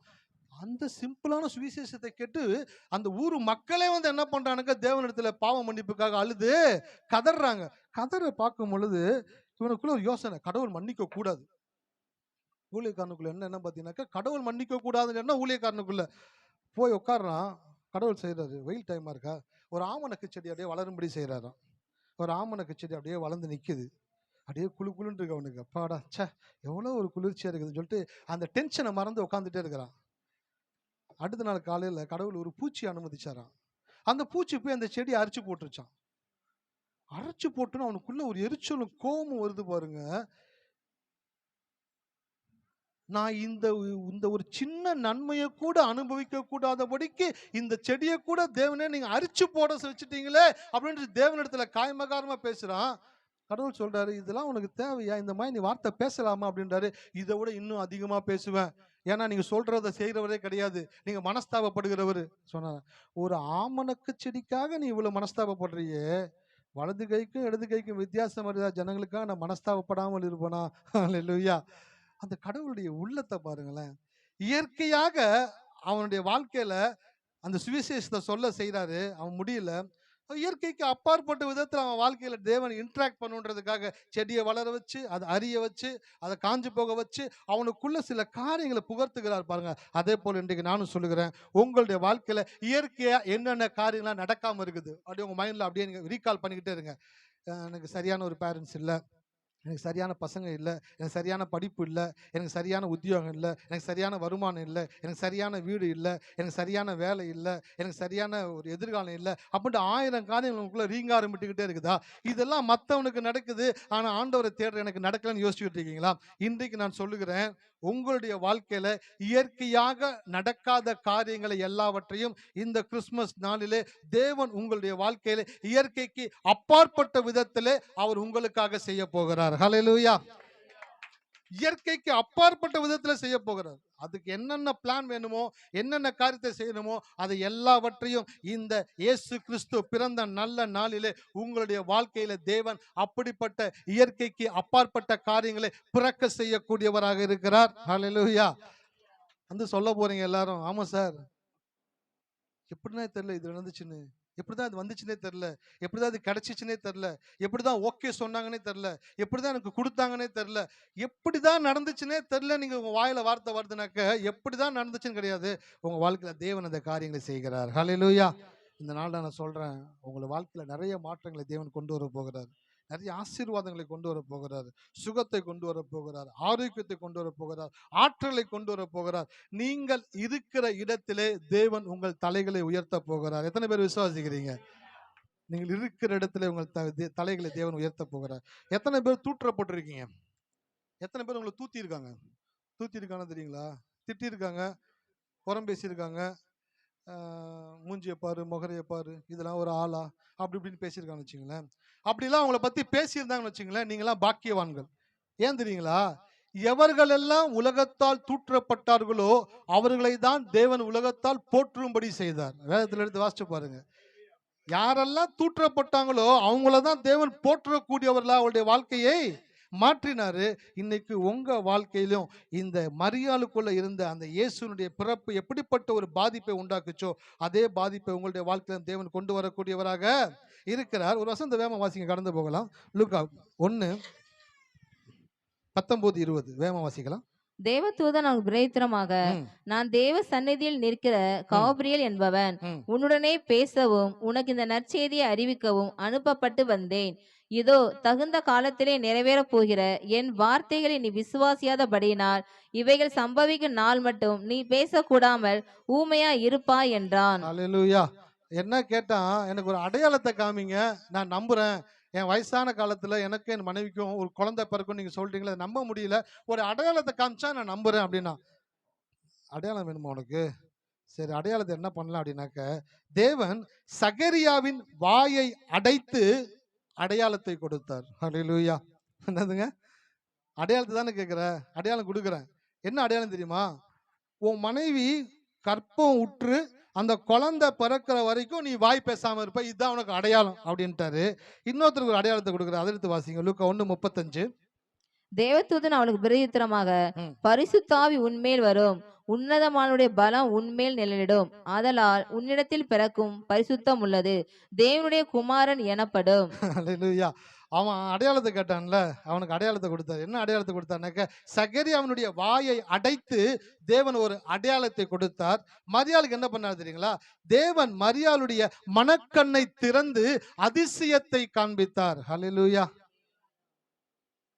அடையாளம் கேட்டவனுடைய வாயை க்ளோஸ் பண்ணி, இதுதான் உனக்கு அடையாளம், நீ பேசாம இரு அப்படின்னு அவன் வாயை லாக் பண்ணாரு. இங்க ஒரு பொண்ணு, நான் விசுவாசிக்கிறேன், எனக்கு அது எப்படி நடக்கும்னு சொல்லுங்கன்னு சொல்லி கேட்டா பாத்தீங்களா? அவளுக்கு என்ன சொன்னாக்க, அவளுடைய மனக்கண்ணை திறந்து அந்த அதிசயமான இயேசு கிறிஸ்துவனுடைய பிறப்பை அவள் காணும்படி செய்தார். அல்லேலூயா. இயேசு கிறிஸ்துவனுடைய பிறப்பினுடைய மேன்மையை ஒரே நாள் பேச முடியாது. ஆனா இந்த ஒரு வசனத்துல எவ்வளோ ஆழமா, எவ்வளோ டீட்டெயிலா சொல்லப்பட்டிருக்கு அப்படின்னு பாத்தீங்கன்னாக்க, வாசிக்கிறேன் பாருங்க. தேவ தூதன் அவளுக்கு பிரதித்திரமாக, பரிசுத்த ஆவி உன்மேல் வரும், உன்னதமானவருடைய பலம் உன்மேல் நிழலிடும், ஆதலால் உன்னிடத்தில் பிறக்கும் பரிசுத்தம் உள்ளது தேவனுடைய குமாரன் என்னப்படும். இந்த ஒரே வசனத்தை நீங்க படிச்சீங்கன்னாக்கா உங்களுக்கு ஒண்ணுமே தெரியாத மாதிரி இருக்கும். இந்த ஒரு வசனத்தை தான் தேவ தூதன் மரியாளுடைய மனக்கண்ணை திறந்து, மனக்கண்ணு தெரியுங்களா?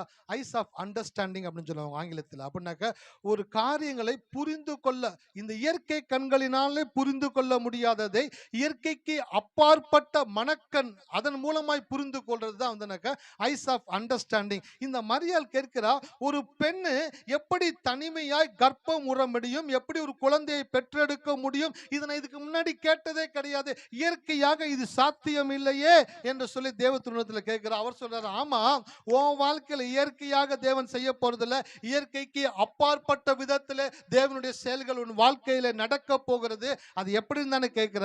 பரிசுத்த ஆவி உன்மேல் வரும் அப்படின்னு சொன்னோன்னு மரியாள் இந்த இயற்கை கண்களை மூடிக்கொண்டு தன்னுடைய அந்த மூன்றாம் கண்ணாகிய அந்த ஐஸ் ஆஃப் அண்டர்ஸ்டாண்டிங் மனக்கண்ணை திறந்து பார்க்கிறா. பார்க்கும் பொழுது அவள் அங்கு நிற்கிறதை போலவும், பரிசுத்த ஆவியானவர் வந்து அவள் மேல் இறங்குகிறது போலவும், உன்னதமானவருடைய பலம் அவள் மேல் நிழலிடுவதை போலவும். நிழலிடுறது அப்படின்னாக்க, அடுத்து சொல்ல போறேன், நிழலிடுறதுனாக்க ஷேடோ அப்படின்னாக்க அந்த மகா பெரிய தேவனுடைய அந்த நிழல். இப்ப நான் நிக்கிறேன், என்னுடைய நிழல் இந்த பக்கம் படுது பாத்தீங்களா?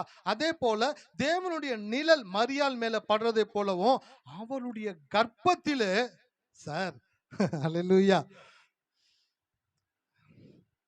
இன்னைக்கு தான் கண்டுபிடிச்சிருக்கானுங்க ஸ்கேனிங் மிஷின்லாம். குழந்தை உருவான பிற்பாடு வயிற்றுல வச்சு காட்டுறாங்க, பாருங்க உங்க குழந்தை அசைது பாருங்க, உங்க குழந்தை சிரிக்குது பாருங்க, உங்க குழந்தை கை கால் ஆட்டுது பாருங்க அப்படின்னு சொல்லி காட்டிக்கிட்டு இருக்கானுங்க. ஆனால் 2000 வருஷத்துக்கு முன்பாக எந்த இன்ஸ்ட்ருமெண்ட்டுமே இல்லாதப்பவே மரியாளுக்கு தேவ தூதன் காண்பிக்கிறான், பரிசுத்த ஆவியானவர் உன் மேல வருவாரு, உன்னதமானுடைய பலன் உண்மை நிழலிடும், உன்னுடைய கர்ப்பத்தில் உற்பத்தியா இருக்கிறது பரிசுத்தம் உள்ளது, அவளுடைய கர்ப்பத்தில் உருவாகிறதை அவள் கண்கள் காணும்படி தேவன் செய்தார். ஹல்லேலூயா. நான் சொல்றேன், இன்னைக்கு உங்க வாழ்க்கையில என்ன நடக்க வேண்டும் என்று நீங்கள் எதிர்பார்த்து காத்திருக்கிறீர்களோ அதை நீங்கள் உங்கள் சொந்த கண்களினாலே பார்க்கக்கூடிய விதத்தில் தேவன் உங்களுக்கு அற்புதங்களை செய்யக்கூடியவராக இருக்கிறார். ஹல்லேலூயா. அற்புதங்களை செய்வாரா செய்ய மாட்டாரா? கட்டாயமா செய்வார் சார். இந்த மரியாளுடைய மனக்கண்ணை திறக்கிறாரு. அங்க ஒருத்தனுக்கு வாயை அடைக்கிறாரு, இங்க ஒருத்தவங்களுக்கு கண்ணை திறக்கிறாரு. ஒரே தூதன் தான் தேவனிடத்தில் அனுப்பப்பட்டவன். ஒருத்தனுடைய பிஹேவியருக்கு எப்படி பண்றான், இன்னொருத்தருடைய பிஹேவியருக்கு அவங்க வாழ்க்கையில் எப்படி காரியங்கள் நடக்குது பாருங்க. ஒருத்தன் அடையாளத்தை கேட்கிறான், வாயை அடைச்சி இதான் அடையாளம் போயன்றாரு. இந்த அம்மா கேட்குறாங்க, நான் விசுவாசிக்கிறேன் சார், இது எப்படி நடக்கும் நான் விருப்பப்படுறேன், அதை பார்க்க விரும்புறேன், இது எப்படி நடக்கணும்னு நீ பார்க்க விரும்புறியா? இப்ப கண்ணை மூடு. நீ கண்ணை மூடணும்னு உன்னுடைய மனக்கண் திறக்கப்படும். உன் மனக்கண்ணில் பாரு, பரிசுத்த ஆவியானவர் உன் மேல இறங்குவாரு, உன்னதமானுடைய பலன் உன் மேல நிழலிடும், உன்னுடைய கர்ப்பத்தில் உற்பத்தி ஆயிருக்கிறது பரிசுத்தம் உள்ளது, அது தேவனுடைய குமாரன்.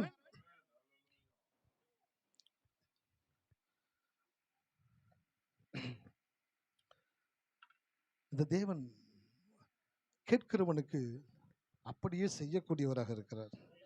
விசுவாசிக்கிறவனுக்கு அவன் விசுவாசித்தபடியே கொடுக்கக்கூடியவராக.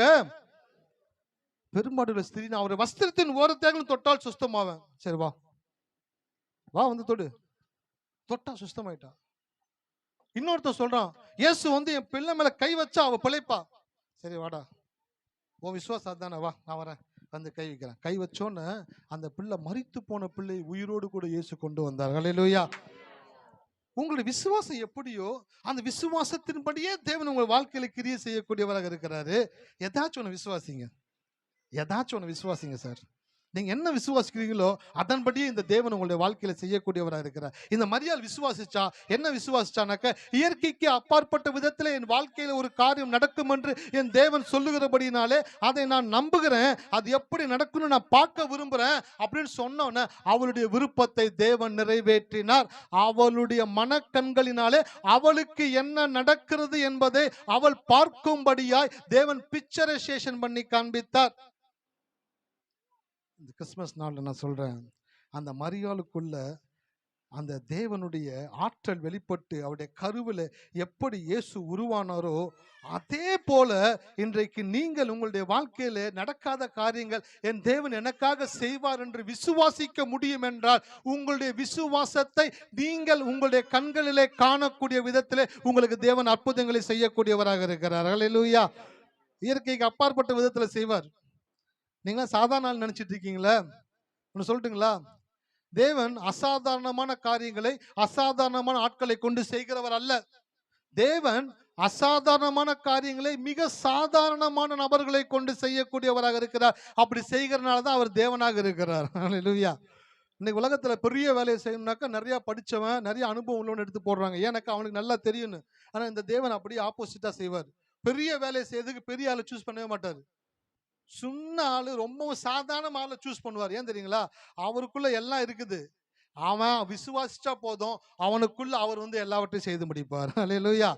ஆனா உலகத்தானுக்கு எதுவும் தெரியாது, அதனால தெரிஞ்ச ஆளை வச்சு தான் வேலையை முடிச்சுக்கிறான். இந்த தேவனுக்கு எல்லாம் தெரியும், அதனால ஒண்ணுமே தெரியாத ஒரு ஆள் வந்து நான் விசுவாசிக்கிறேன் ஆண்டவரேன்னு சொன்னா போதும், அவனை கொண்டு அவர் அனைத்தையும் செய்யக்கூடியவராக. உங்க வாழ்க்கையில நான் சொல்றேன், நீங்க மிக சாதாரணமானவன்னு நினைச்சிட்டு இருக்கீங்களா? உங்க நினைப்பு நான் ஒன்றும் தப்பா சொல்ல வரல. நீங்கள் எப்பொழுது உங்களை மிக சாதாரணமானவர்கள் என்று நினைத்தீர்களோ அப்பொழுதே தேவன் உங்களை கொண்டு மகா அசாதாரணமான காரியங்களை செய்ய திட்டமிட்டு இருக்கிறார். கிறிஸ்துமஸ்ல அதான் நடக்க போகுது. மரியாளுடைய வாழ்க்கையில நடந்த காரியங்கள் உங்க வாழ்க்கையில தேவன் செய்ய விரும்புகிறார். நீங்கள் இந்த தேவனை விசுவாசிக்கும் பொழுது அந்த மரியாளுக்குள்ள அந்த தேவன் கடந்து வந்தார்ல, அது எப்படின்னு சொல்லிட்டு டக்குன்னு முடிச்சுட்டு கடந்து போகிறேன். இது எல்லாரும் வீட்டில் இப்போ ஏசி யூஸ் பண்ண ஆரம்பிச்சிட்டோம்ல. இந்த ஏசி வெளியில பார்த்தீங்கன்னாக்க வெயில் டைம்ல மார்ச் ஏப்ரல்ல வெளியில பயங்கர ஹீட்டா இருக்கும். வெளியே போய் ஒருத்தர் நின்னாக்க வேர்த்து வேர்த்து ஊற்றும். அதே அவனை ஒரு ஏசி ரூம்ல கொண்டு வந்து நிற்க வச்சுன்னு வச்சுங்களேன், அப்படின்றதுக்குள்ள அவனுடைய வேர்வையெல்லாம் காஞ்சு குழுக்குழு உடம்பு. என்னாச்சுன்னா உள்ளுக்குள்ள ஏசி ஓடிக்கிட்டு இருக்கு. வெளியில என்ன இருக்கு? ஹீட்டான ஒரு காற்று வெளியில இருக்குது. ஆனா ஏசி போட்ட ரூமுக்குள்ள வந்து எனக்கு சில்லுன்னு இருக்குது. இது என்ன தெரியுங்களா? இது ஒரு ப்ராசஸ். ஹalleluya. இது ஒரு ப்ராசஸ். வெளியில இருக்கிற சூடான காற்ற, வெளியில இருக்கிற அவுட்டோர் வாங்கி இந்த இடத்துல கொண்டு வந்து அதை கூலிங்கான காற்றா மாற்றி உட்கார்ந்து இருக்கிறவங்களுக்கு அது குளிர்ச்சியான காற்றை கொடுக்குது. இந்த ஏசி கொஞ்ச நேரம் ஓட ஓட என்ன ஆகுனாக்க, இங்க கண்ணாடி இருக்குன்னு வச்சுக்கோங்களேன். இந்த கண்ணாடியில அப்படியே சின்ன சின்ன நீர் துளிகள் வடிஞ்சுக்கிட்டே இருக்கும். பார்த்துருக்கீங்களா ஏசி ரூம்ல? ஏன்?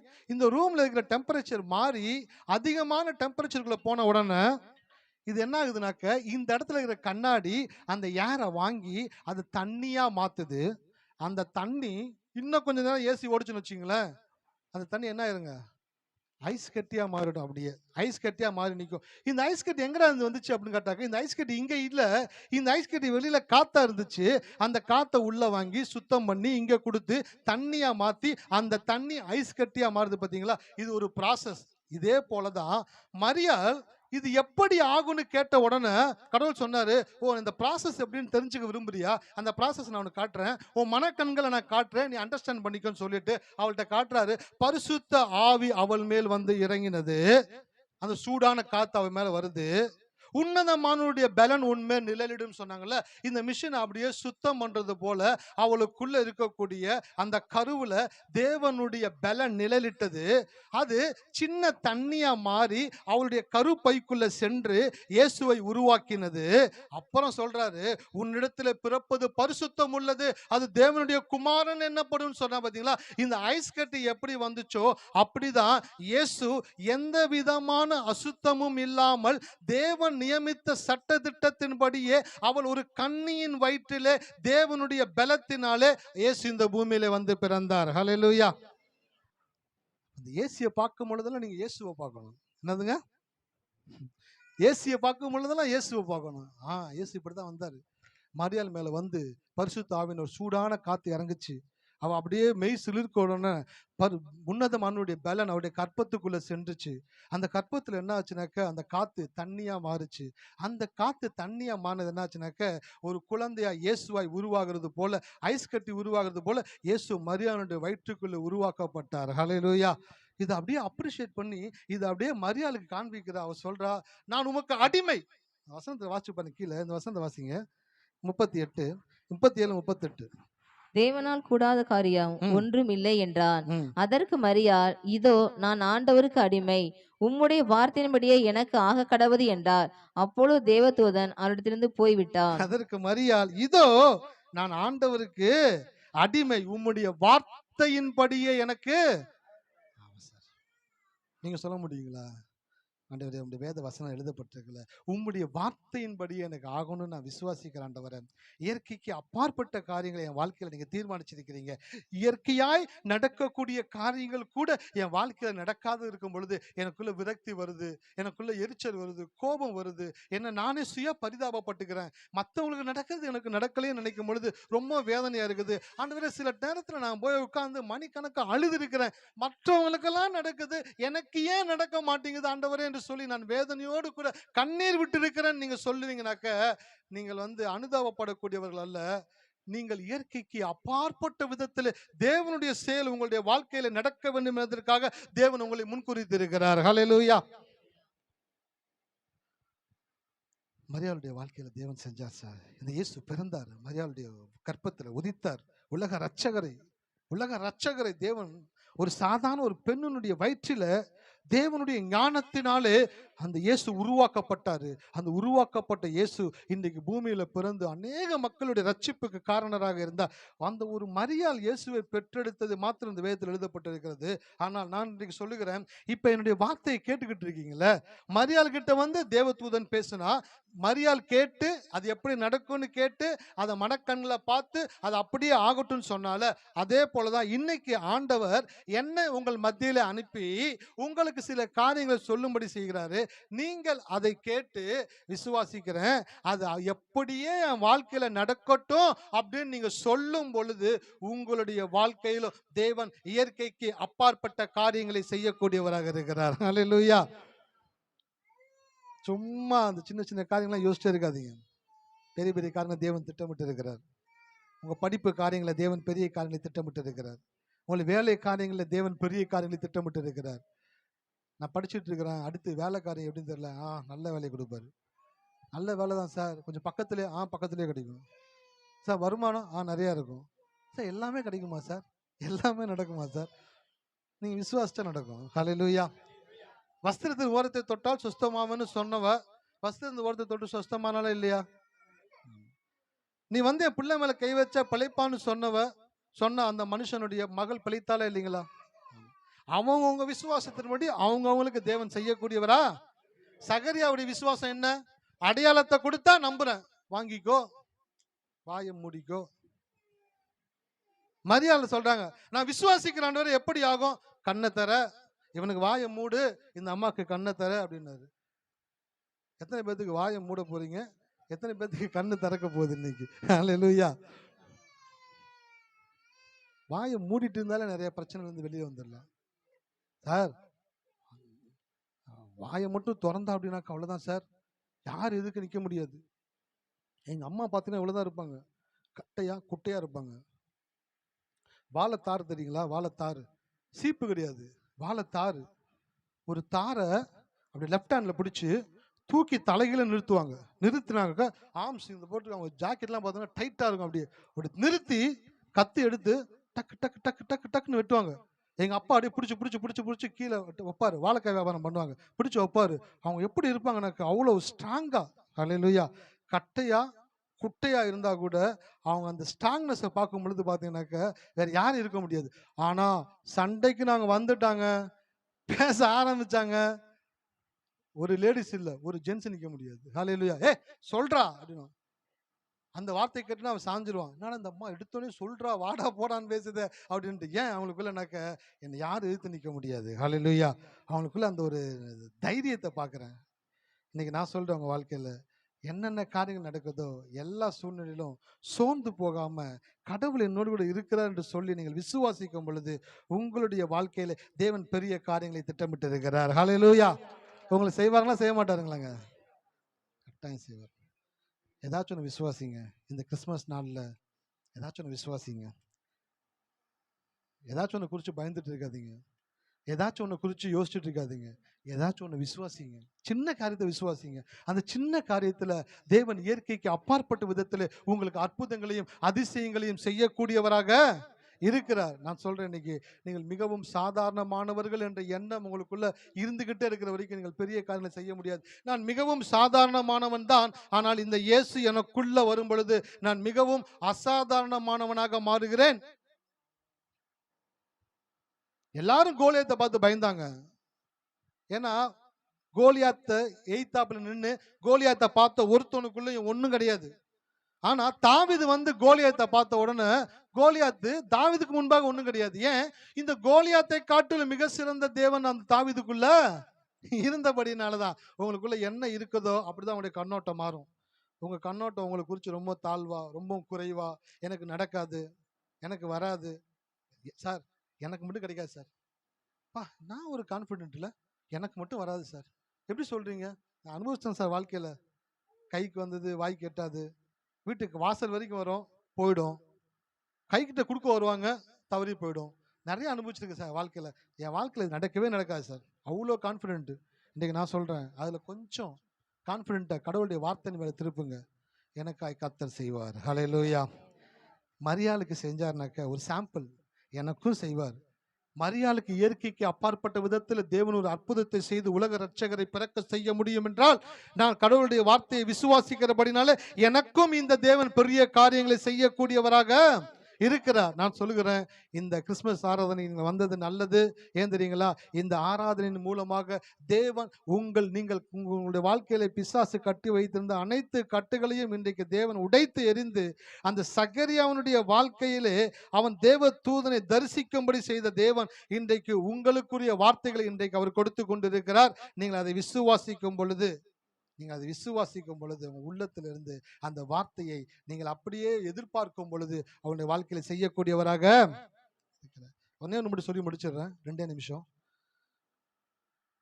எலிசபெத்துக்குள்ள கரு உருவான உடனே இந்த சகரியா எலிசபெத்தை பிள்ளை பெற்றெடுக்கிற வரைக்கும் ரொம்ப பத்திரமா பார்த்துக்கிட்டாராம்.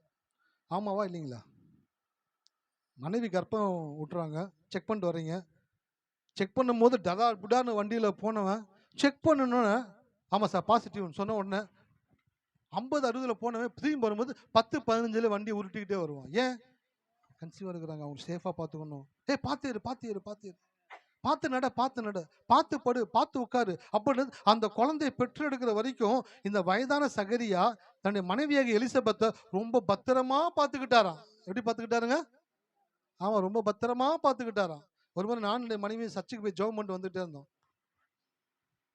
எப்பயும் நான் முன்னாடி போயிடுவேன், இறங்கி போயிடுவேன் வேகமா, பின்னாடி வருவாங்க. அன்னைக்கு அவங்க நடந்து வந்துட்டு இருக்கிறாங்க படிக்கட்டில் வந்துட்டு இம்மான் வயிற்றுல இருக்க மாட்டேங்கிறாங்க, படிக்கட்டில் நடந்து வந்துட்டு இருக்கிறாங்க. டப்புன்னு படிக்கட்டு வலிக்கி விட்டுருச்சு. படிக்கட்டுலேயே அப்படியே விழுந்தாங்க பார்த்துங்க, தூக்கி வாரி போட்டுருச்சு. மனைவிக்கு ஒரு மாதிரி கஷ்டமாயிடுச்சு, எனக்கு ஒரு மாதிரி கஷ்டமாயிடுச்சு. என்னாச்சுன்னு பார்த்தோன்னு, இல்லை ஒன்று கிட்ட லைட்டாக காலில் மட்டும் தான் அடிபட்டுருக்குன்னு சொன்னேன். அந்த டைமில் இப்போ யோசிச்சு பார்க்குறேன், அந்த நேரத்தில் தேவன் பாதுகாக்கவில்லை என்றால் வேறு எவராலையும் பாதுகாக்க முடியாது. ஹல்லேலூயா. சகரியா எலிசபெத்தை அந்த 10 மாதம் அந்த குழந்தையை பெற்றெடுக்கிற வரைக்கும் பத்திரமா பார்த்துக்கிட்டே இருந்தாங்க. ஏன்னாக்க ரொம்ப வருஷத்துக்கு அப்புறம் குழந்தை உருவாயிருக்குது, இந்த குழந்தைய பத்திரமா பெற்றெடுக்கணும்னு சொல்றதுக்காக ரொம்ப பத்திரமா பார்த்துக்கிட்டே இருந்தாரா சகரியா.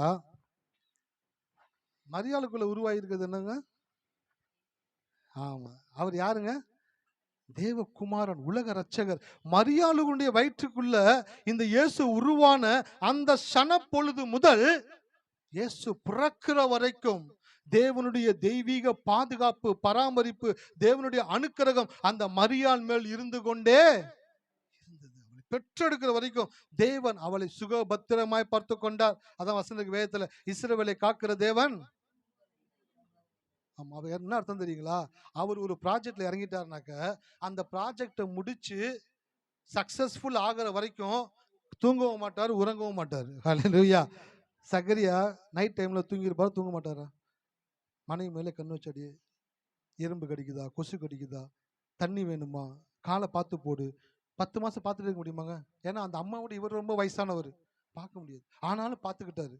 ஆனா மரியாளுடைய வயிற்றுல அந்த இயேசு உருவான அந்த நொடி பொழுது முதல் தேவனுடைய கிருபை, அதான் சொல்றான் தேவதூதன், கிருபை பெற்றவளே அப்படின்னாக்க, உன் மேல கிருபை வந்துருச்சுமா, ஒன்னும் செய்ய முடியாது, உன் மேல கிருபை வந்துருச்சு. தேவனுடைய கிருபை உன் மேல இருக்கிறபடினாலே உன் வயிற்றில உருவான அந்த இயேசு பிறக்கிற வரைக்கும் நீ தேவனுடைய நேரடி பார்வையில இருந்து கொண்டே.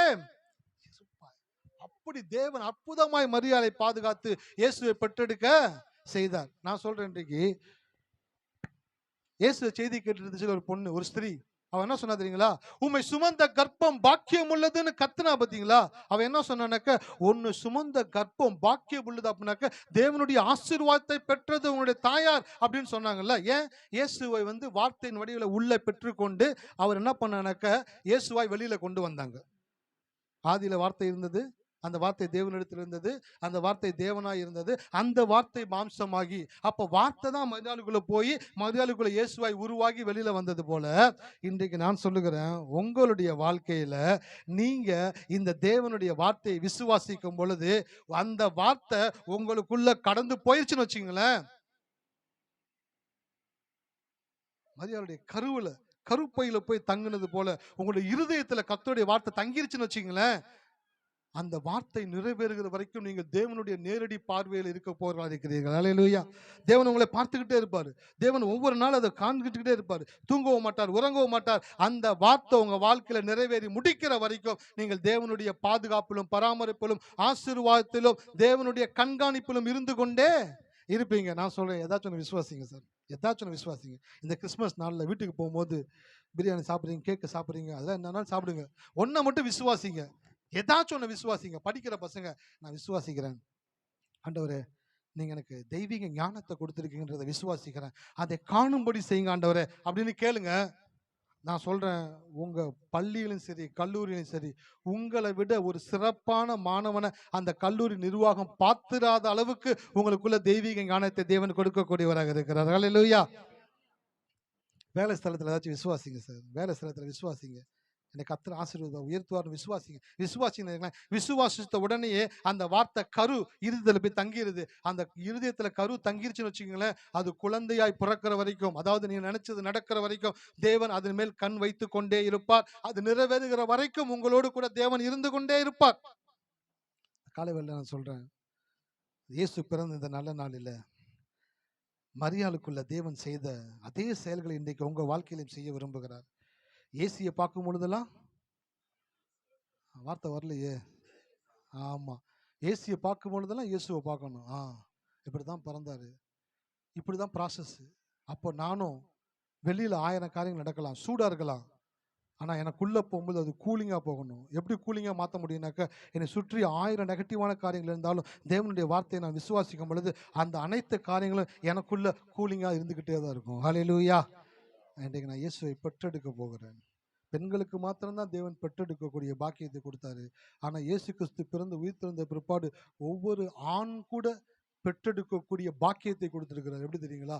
இயேசுவை விசுவாசிக்கும் பொழுது இருதயத்தில் பெண்கள் கருவுற்று பிள்ளையை பெற்றெடுக்கிறது போல ஆண்கள் இருதயத்துல விசுவாசிக்கும் பொழுது கூட நான் சொல்கிறேன், அந்த இருதயத்திலிருந்து நீங்கள் விரும்பக்கூடியதை உங்களால் பெற்றெடுக்க